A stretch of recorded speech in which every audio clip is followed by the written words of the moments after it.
네, 정경호의 소통 리더십 시간 준비가 되어 있습니다. 바로 모셔볼까요? 네, 에나콜의 소통 아카데미 정경호 대표님 오셨습니다. 어서 오십시오. 안녕하세요. 반갑습니다. 네, 반갑습니다. 안녕하세요. 언제 봐도 참 든든하신 분이에요. 네.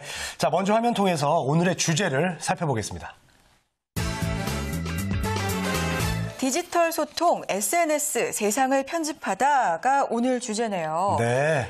제가 오늘 보도된 내용을 보니까요. 네. 20대 평균 한 명이 이 SNS를 하루 평균에 70분 이상을 사용한다고 하더라고요. 70분 이상이요? 네, 70분 이상 상당히 많이 사용을 하고 있죠. 네. 참 시기적절하게 주제를 가지고 오신 것 같은데요. 네, 어떤 내용인가요? 네, 결코 쉬운 주제는 아닌 것 같습니다. 네. 요즘 뭐 장점도 있고 거기에 대한 단점도 있기 때문에 그래서 보통은 이제 SNS, 디지털 소통에 대한 부분들이 요즘 굉장히 뜨거운데 보통 세 가지로 기능적으로 좀 말씀드릴 수 있을 것 같은데 첫 번째는 이 디지털 소통의 환경의 변화라는 것은 아주 쌍방향성이 높아졌다는 거죠. 예전에는 일방적이었죠. 뉴스라든가 혹은 뭐 신문이라든가 이런 것들을 통해서 일방적으로 수동적 입장이었다면 지금은 그것에 대한 아주 즉흥적인, 아주 즉시적인 쌍방향 소통을 하고 있습니다. 그래서 피드백을 바로 올릴 수 있고요. 심지어 네티즌의 이제 뭐 신상털기라든가 뭐 이런 것들이 아주 많아졌죠. 두 번째는 시공을 이제 극복하게 됐습니다. 뭐 예를 들어서 뭐 예전 같으면 카메라가 꼭 있어야 된다든가 혹은 뭐 이런 것들을 했다라고 하면 지금은 바로 현장에서 찍어가지고 바로 올리는 겁니다. 그러면 이것들의 파급력이 굉장히 높아졌다 이렇게 볼 수 있고요. 세 번째로는 이제 텍스트 중심이 아니라 말 그대로 표현해서 정보의 통합화가 이루어지고 있습니다. 그러니까 영상이라든가 혹은 뭐 비디오, 음성, 음향 이런 것들이 이제 점점점 통합화되면서 굳이 문자가 아니어도 그래서 오늘은 이 세 가지에 대한 부분에서 간략하게나마 디지털 소통이 이렇게 급격하게 변하고 있고 이것들에 대한 중요성을 좀 소통 리더십을 통해서 한번 말씀드리고자 합니다. 네, 알겠습니다. 이제 세 가지로 정리를 해주셨는데요. 아무래도 이제 디지털 소통의 핵심이라고 하면 이제 SNS인데 그것부터 저희들이 좀 알고 넘어가야 될 것 같아요. 네, SNS는 뭐 약어입니다. 그래서 소셜 네트워크 서비스. 저 영어만 나오고 이렇게 약해지는지 모르겠는데 어쨌든 이 세 단어가 약자입니다. 그래서 소셜 네트워크 서비스. 그래서 통상적으로 이렇게 얘기할 수 있죠. 뭐 트위터라든가 페이스북 혹은 우리 예전에 뭐 블로그라든가 혹은 싸이월드 이런 것들이 네이버 블로그 이런 것들이 다 SNS에 속한다 이렇게 보시면 됩니다. 그래서 원뜻은 노드라고 하는 즉 접속점에 해당되는 개인이나 집단이 상호 의존적인 관계로 연결되는 이 사회적 구조를 소셜 네트워크 서비스다. 그래서 굉장히 사회적 관계를 의미한다 이렇게 볼 수가 있습니다. 네, 그렇군요. 자, 요즘 정말 SNS 많이 사용하는데 장점도 물론 있어요. 근데 이게 또 많은 단점들이 드러나기도 하는데 맞습니다. 그것들을 좀 짚어주실까요? 네네. 우선 뭐 장점을 좀 말씀드리면 기본적으로 경제적 측면이 있겠죠. 네. 아시겠지만 요즘은 온라인 마케팅의 대세다. 특히 SNS를 통한 마케팅이 어마어마하게 커지고 있습니다. 그렇습니다. 이거 제가 한 기업을 뭐 예시로 들어도 될지 모르겠습니다. 포털 업체 한 업체는 시간당 가격이 가장 바쁜 시간대가 3시에서 6시인데 오후 3시부터 6시. 그때 광고를 따려고 하면 시간당 제가 알기로는 수십억으로 호가하는 걸로 알고 있습니다. 물론 이제 제가 들은 바입니다. 네. 결국 그것도 입찰로서. 그래서 뭐 엄청나게 많은 사람들이 뭐 한 줄 올라가는 것만 해도 단가 자체가 1,000만 원 단위라고 합니다. 이것을 보게 되면 이 경영 측면에서 SNS의 역할이라는 거는 엄청나요. 그래서 정보의 파급력, 이것들이 기업 마케팅에 어떤 도구가 되고 있다는 거고 두 번째는 이제 사회적 측면이 있겠죠. 뭐 아시겠지만 중동의 민주화라든가 혹은 뭐 수천성 지진이라든가 뭐 이제 IT 사태라든가 이런 것들이 다 SNS를 통해서 이렇게 전달이 됐습니다. 그래서 사실 이게 SNS가 이 생각한 것 이상으로 엄청나게 지금 뭐 세상에 영향력을 끼치고 있다 이렇게 볼 수 있고 세 번째는 이제 정치적인 측면이 있는데 이것이 굉장히 또 장점을 부각됐던 게 오바마였습니다.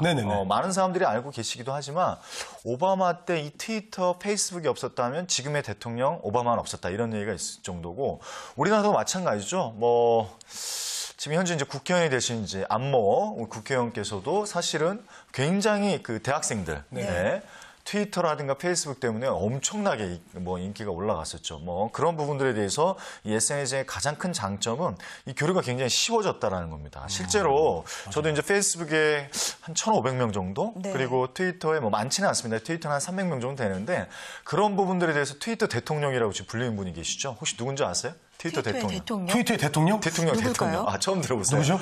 이해수 씨입니다. 이해수 씨. 예, 들어봤어요. 지금 김재동 씨하고 이해수 씨 같은 경우에 지금 막강한 영향력이 있다. 뭐 이런 얘기를 할 정도로 뭐 실제로 트위터 한 명, 그러니까 예를 들어서 130만 명이라고 보면 그 130만 명이 곱하기 4명씩만 리트윗을 한다고 보시면 그 정보의 파급력은 진짜 어마어마하다는 그렇죠. 거죠. 그래서 요즘 1인 기업이든 이제 창업의 열풍이 있는데 그래서 온라인 마케팅에 SNS를 활용하는 경우가 많습니다. 근데 이거와 연동돼서 단점을 좀 말씀을 좀 드린다라고 한다면 너무 무분별해졌다는 거죠. 이거를 걸러내는 작업이 생각보다 쉽지가 않다는 겁니다. 그래서 신상 정보가 너무 쉽게 털리고 있습니다. 제가 직접적으로 말씀드리면 이제 페이스북에 친구 맺기를 하게 되면 그분의 뭐죠? 이력이 쭉 알 수가 있습니다. 고등학교, 대학도, 대학교, 그리고 전 직장, 그리고 핸드폰, 이메일, 이것을 다 알 수 있기 때문에 그런 것들로 해서 자칫 잘못하면 범죄 온상이 될 수도 있습니다. 예, 그래서, 실제로 참, 안타까운 경우가 일전에 그 연예인들 그 자살 사고가 많았던 게 네. 실제로 SNS 영향이 컸습니다. 블로그에 SNS를 통해서 마구 올리는 거죠. 그래서 최근에도 지금 그런 사태들이 많이 일어나고 있는데 결국 그 유명인사의 뜬소문인 경우가 굉장히 많았던 게 SNS가 이 검증될 수 있는 이 검증 절차가 없기 때문에 그래서 이 파급력이 높은 반면에 이 단점으로 그것들을 걸러낼 수 있는 정말 정부로서의 어떤 그런 정권 차원의 어떤 그런 부분들이 굉장히 좀 중요하겠다. 그래서 진실만 걸러낼 수 있는 그런 작업들이 그래서 자정 노력도 굉장히 좀 필요하고요. 윤리의식 이런 도덕적인 부분의 교육도 좀 반드시 좀 필요하지 않을까. 기능적으로뿐만이 아니라 의식적인 차원에서의 SNS 교육도 장점을 지키기 위해서 좀 필요하지 않을까 이렇게 좀 말씀 좀 드리고 싶습니다. 네. 저도 사실 그래서 SNS를 이렇게 적극적으로 하지는 않고 있습니다. 좀 예전에 어떤 분께서 너 어젯밤에 뭐 했지? 그러는 거예요. 전혀 잘 모르시는 분이. 그래서 트위터를 통해서 아신 거예요.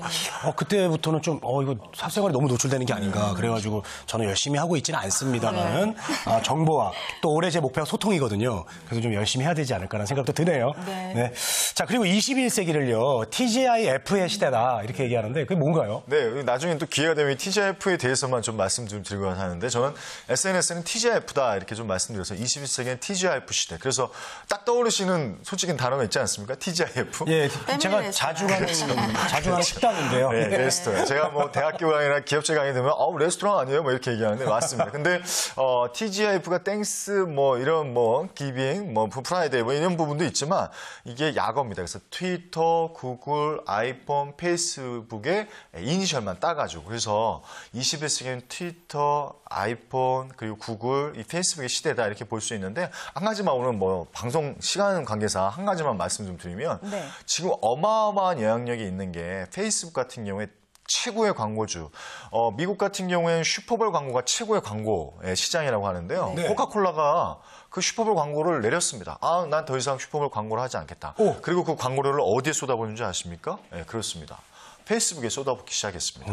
지금 페이스북의 가입자 수만 10억 명입니다. 10억 명. 10억 명. 근데 이 숫자로 보게 되면 제가 생각할 땐 2, 3년 내에 거의 한 배수가 되지 않을까 이렇게 생각이 드는데 결론적으로 말씀드리면 10년 전에는 뭐였죠? 이메일이 없으면 그냥 이메일 없구나 이렇게 생각할 수 있는데 지금은요.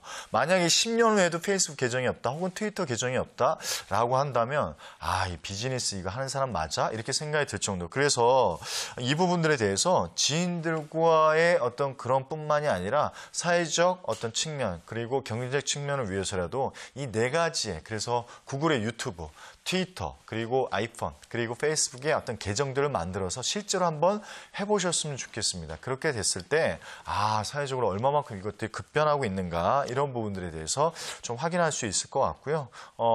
대체적인 부분들에서 구체적인 부분들에 대해서는, 나중에 한번 또 기회를 말씀드려서 TGIF를 한번 구체적으로 한번 말씀 좀 드리는 시간 갖도록 하겠습니다. 네. 자, 오늘 얘기 들어보니까요. 이 SNS가 참 좋은 점도 있고, 그 폐단도 있는 것 같아요. 이거를 잘 판단하셔가지고 이용하셔야 될 것 같습니다. 네. 네, SNS를 통한 소통에 대해서 오늘 얘기를 해주셨는데요. 간단하게만 정리를 좀 해주실까요? 마무리 좀 지면 제가 단점에 대한 부분 염려 때문에 말씀을 좀 드리는데 오바마가 이런 얘기했습니다. 오바마 대통령입니다. 이런 얘기를 했어요. 인터넷상의 글은 평상의 흔적이 남는다. 그래서 앞으로 이 글이 나에게 어떤 영향을 끼칠지, 우리들의 인생에 어떤 영향을 끼칠지 모르기 때문에 한자 한자 조심스럽고 그리고 사회적 파장을 생각해서 조심스럽게 작성해야 된다. 이런 얘기했습니다. 삶은 소통입니다. 끊임없이 그런 부분에서 긴장하고 고려하시면서 SNS를 잘 활용하셨으면 좋겠습니다. 네. 정경우의 소통 리더십, 오늘은 SNS를 통한 소통에 대해서 이야기 자세하게 나눠봤습니다. 에나꼴의 소통 아카데미 정경우 대표님과 함께했습니다. 오늘 말씀 고맙습니다. 네, 고맙습니다.